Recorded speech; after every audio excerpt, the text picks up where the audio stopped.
Quantos já assistiram o filme Missão Impossível? Quantos já assistiram? Deixa eu ver.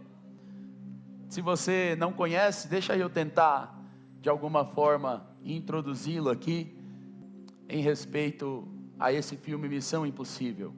Missão Impossível é uma das franquias mais famosas de ação e de espionagem do cinema. É composto por 7 filmes de sucesso, e o seu primeiro filme foi lançado em 1996. Ele era apenas um seriado de TV dos anos 60, e depois saiu de ser um seriado para se tornar um longa-metragem de sucesso nos cinemas, nos lares e no mundo inteiro. Sua principal personagem é Ethan Hunt, esse homem feio aqui, ó. Eu estou falando com os homens, ele é feio ou não é?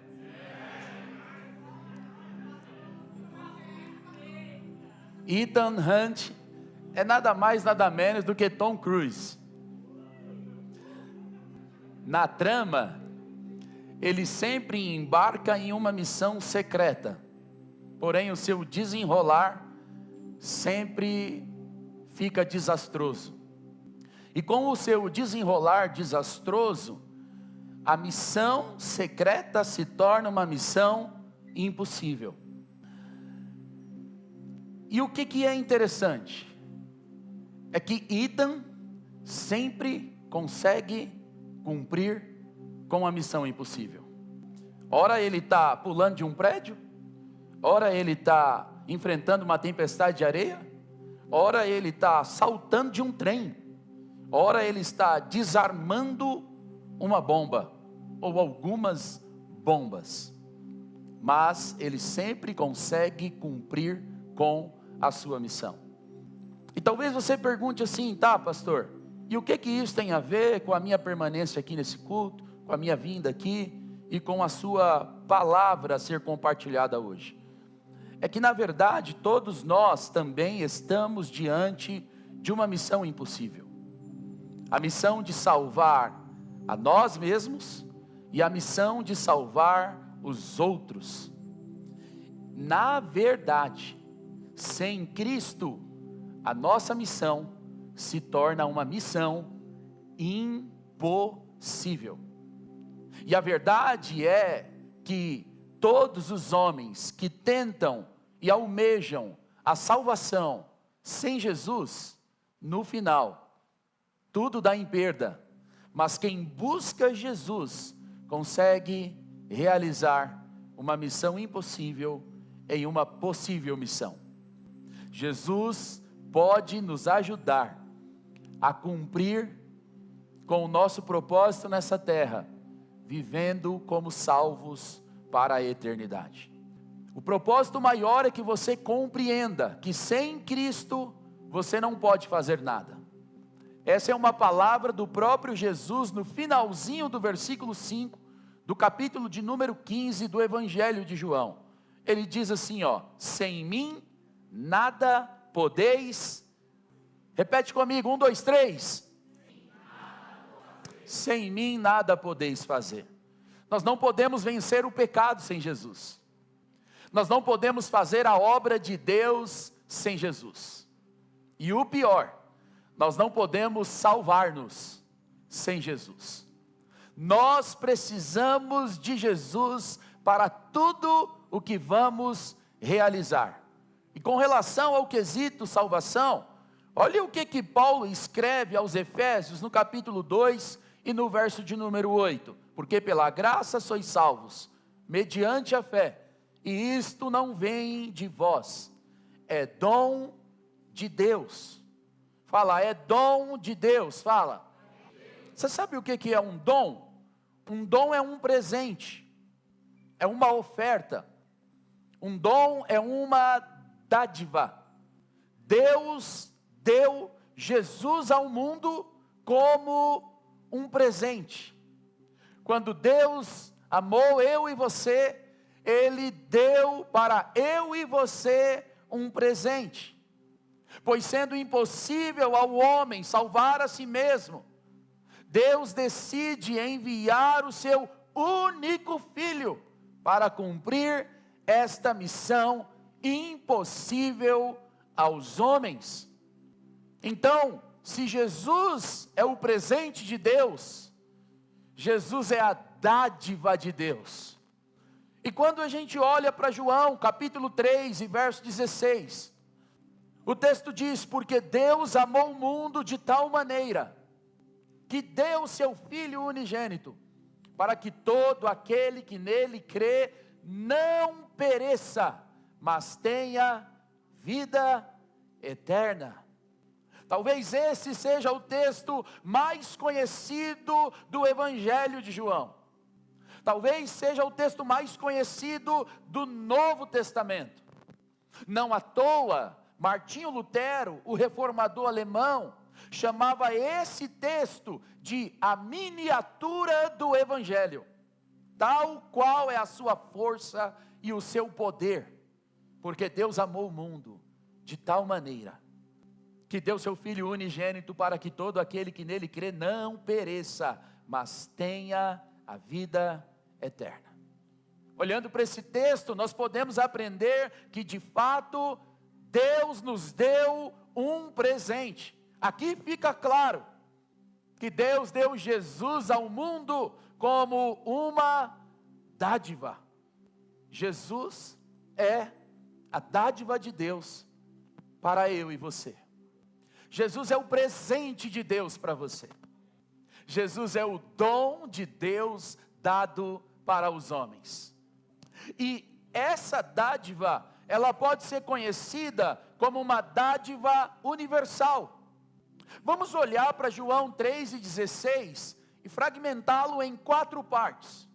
E na sua primeira parte, o texto diz: porque Deus amou o mundo de tal maneira. Perceba que essa dádiva tem uma procedência. E a sua procedência, ela é divina. Porque quem foi que amou? Deus. Deus amou o mundo. E o amor de Deus é um amor eterno e incondicional, porque é da natureza de Deus amar. 1 de João 4 e verso 8 diz que Deus é amor, e o poder desse amor pode ser percebido em todas as dimensões: comprimento, largura, altura e profundidade. No seu comprimento, nós observamos que o amor de Deus é poderoso para alcançar todos os homens, desde o primeiro Adão até o último ser humano da face da terra. Na sua largura, nós percebemos que ele abrange povos, línguas, tribos e nações. Todos neste mundo são alvos do imensurável amor de Deus. Na sua altura, nós temos que nos render, que a origem deste amor não está em nós, mas está no próprio Deus, que nos amou quando nós ainda éramos seus inimigos. E a sua profundidade diz respeito a ele ser capaz de descer às profundezas para encontrar o mais vil pecador como eu e como você. Você é amado por Deus imensamente, meu irmão. Como uma dádiva universal, o amor de Deus é extensivo a todo o mundo. Isso porque esse Deus não faz acepção de pessoas. Deus não ama apenas o Everton. Deus não ama apenas a pessoa do seu lado. Deus ama você. Ele te ama imensamente. Certamente você também já percebeu que Deus ama aqueles que não são dignos de serem amados. E talvez você pense que a ênfase deste amor está no fato de Deus amar um mundo tão grande, quando na verdade a ênfase desse amor está em Deus amar um mundo tão mau. Deus amou um mundo tão mau, a ponto de redimi-lo, ao enviar o seu Filho para morrer por esse mundo mau. Concordem comigo, esse é um amor indescritível, esse é um amor eterno, este é verdadeiramente um amor deliberado. Mas Jesus não é apenas a dádiva de Deus no contexto de sua universalidade. Jesus também é uma dádiva graciosa, porque o texto diz que Deus deu o seu Filho unigênito, o seu único Filho, Ele deu. O amor de Deus não é um amor de palavras, é um amor sacrificial. Deus entregou tudo para você. Ele amou você eternamente. Ele planejou você. Ele não abre mão de você. Ele quer alcançar você com o seu amor. Por isso Ele escolheu você para ouvir essa palavra essa noite. Essa é a maior revelação que nós podemos adquirir a respeito daquele adágio que muito dá quem muito ama. Deus deu o que havia de melhor. Você não foi comprado com ouro, com prata e nem com pedras preciosas. Você foi comprado com o precioso sangue de Jesus Cristo. Ele entregou o seu Filho por você. Ele entregou o seu Filho por você para ser pregado numa cruz, para que eu e você fôssemos perdoados. Quando eu leio Romanos 8:32, Paulo diz: aquele que não poupou o seu próprio Filho, antes o entregou por nós, porventura não nos dará graciosamente com Ele todas as coisas? Cristo é a dádiva graciosa de Deus para cada um de nós. Ele morreu naquela cruz por você. E você e eu não somos amados por Deus porque Cristo morreu por nós. Você e eu somos amados por Deus porque Deus nos amou tanto que Cristo morreu por nós. Deus não está te amando porque o Filho dele morreu. O Filho dele morreu por ele te amar. Isso faz muito sentido, sim ou não? Você foi tão amado na eternidade. Você foi amado quando a sua substância era informe. Você foi amado antes de falar, antes de andar, antes de engatear. Você foi amado antes de se conhecer como humano. Você foi amado no ventre materno. Você foi amado quando era só uma célula. Você foi amado na eternidade. Você foi tão amado pelo Pai que o Filho disse: eu preciso cumprir essa missão. Ele entregou o seu Filho para ser pregado, ultrajado numa cruz, para que você e eu fôssemos perdoados. E sabe qual que é a boa nova de tudo isso? Não é que Deus apenas entregou o seu Filho. A boa nova é que Ele continua o entregando. E nessa noite Ele ainda está oferecendo o sacrifício do seu Filho para você. A porta da graça está aberta. Você pode passar por ela nessa noite e receber a tão almejada salvação que você não pode conquistar, que o seu bolso não pode comprar, que os seus amigos não podem lhe entregar, mas a porta está aberta. Cristo está entre nós para poder salvar todos aqueles que creem nele. Isso é impossível aos homens, mas não é impossível para Deus.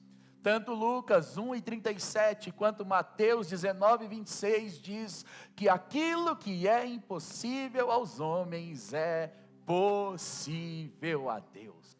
É possível a Deus. Mas olhe para Jesus e veja que Ele não é apenas uma dádiva universal e nem apenas uma dádiva graciosa. Ele é também uma dádiva condicional, porque Deus amou o mundo de tal maneira que deu o seu Filho unigênito, para que todo aquele que nele crê. Há uma condição. Cristo é a dádiva condicional de Deus. É preciso crer. É preciso crer porque a salvação não é resultado das minhas e das suas obras. Não há nada que eu e você possamos fazer para receber aquilo que Deus nos deu de graça. Você precisa crer. Você precisa da fé depositada em Cristo para receber a salvação. Você precisa crer firmemente na verdade do Evangelho e se apropriar dessa verdade. Você precisa acreditar. E talvez você está aqui hoje como um convidado, um amigo, ou até como um frequentador dessa casa de oração, e você não sabe. Mas há um dia determinado por Deus, em que o seu juízo será revelado para todos os homens. E a única maneira de escapar desse juízo é crer em Cristo. É acreditar no Filho. Porque aqueles que creem são selados. Aqueles que creem são lavados. Aqueles que creem são redimidos. Aqueles que creem são justificados. E a estes, Jesus insere o seu nome no livro da vida, de onde ninguém pode retirar. É necessário crer. Então, por favor, entenda de uma vez por todas: você não pode ser salvo por suas obras. Por mais bom que você seja, por uma pessoa mais respeitável, mais honesta, mais ética que você seja, a salvação não é por obras. Não é uma questão daquilo que você é, mas de quem é que pode te salvar. Só Jesus pode salvar o pecador perdido. Só Jesus pode mudar a história de quem está indo direto para o inferno e transicionar a sua rota, levando-o para o céu. Ele é a dádiva universal de Deus. Ele é a dádiva graciosa e Ele é também a dádiva condicional. E como se não bastasse, Ele é a dádiva eterna. Porque Deus deu o seu Filho. Ele amou o mundo de tal maneira, para que todo aquele que nele crê não pereça, mas tenha vida eterna. Deus não tem uma vida passageira para você. Deus tem vida eterna. E deixa eu contar um segredo para você. Sabe o que é vida eterna? É a mesma vida de Deus. A vida que Deus tem para você é mais sublime do que essa. É mais nobre do que essa. É maior do que essa. É melhor do que essa. Sabe por quê? Porque é comunhão com Deus para sempre e eternamente. Deus não criou você para um momento. Deus não criou você subjetivamente. Ele te criou com o propósito da eternidade. Deus criou você para viver para sempre com Ele. Deus amou o mundo de tal maneira que deu o seu Filho unigênito, para que todo aquele que nele crê não pereça, mas tenha vida eterna. Eu finalizo a minha participação aqui fazendo uma comparação com essa missão. O Ethan Hunt, ele consegue cumprir a sua missão, mas a sua missão é cinematográfica, ela é fictícia, ela não é real. Mas Jesus, Ele consegue cumprir uma missão que os homens não podem cumprir, e é real, é verdadeiro, é palpável. Olhe para a vida de quem estava indo para o inferno e agora está indo para o céu, e veja o seu semblante, a sua mudança, a sua perspectiva, a sua alegria. E aquilo que era impossível para nós, Jesus torna essa missão agora possível. E a boa nova é essa: Ele quer te salvar. Ele quer te salvar. Ele quer salvar você. Sabe, Ele me salva todos os dias. Todos os dias eu digo: livra-me de mim mesmo, Senhor. Salva-me. Todos os dias eu faço a oração de Pedro: eu estou perecendo, salva-me, Senhor. E Ele estende as suas mãos e me salva. Hoje, você veio aqui nesse ambiente, porque Deus quer salvar você por meio do seu Filho. Eu não sei quanto a você, mas eu não dou conta de viver uma vida sem Jesus. Eu não consigo tomar decisões, eu não consigo realizar tarefas, para ter êxito, para ter sucesso, para ser bem sucedido. Eu até consigo, para quebrar a cara, mas para sair cantando o hino da vitória, eu não consigo sem consultá-lo, sem perguntá-lo, sem orar, sem convidá-lo para ir comigo, fazer comigo, realizar comigo. Jesus quer salvar você hoje. Jesus quer salvar sua casa. Jesus quer colocar uma alegria plena, profusa e verdadeira. Em Lucas 19, quando Jesus encontra com Zaqueu, Zaqueu sobe num sicômoro alto a fim de vê-lo passar em Jericó. No verso de número 5, Jesus diz: desce depressa, Zaqueu, porque hoje convém que eu entre em sua casa. Jesus quer entrar na sua casa. E quando nós chegamos no versículo de número 9, o que nós encontramos é uma palavra liberada de Jesus a respeito da salvação, que só Ele pode promover na vida de um pecador. Ele diz: hoje veio salvação a esta casa. Jesus quer salvar você. Essa missão é impossível para os seus pais, essa missão é impossível para os seus amigos, essa missão é impossível para essa igreja e para esse pastor, mas ela não é impossível para Jesus. Ele quer salvar o seu coração.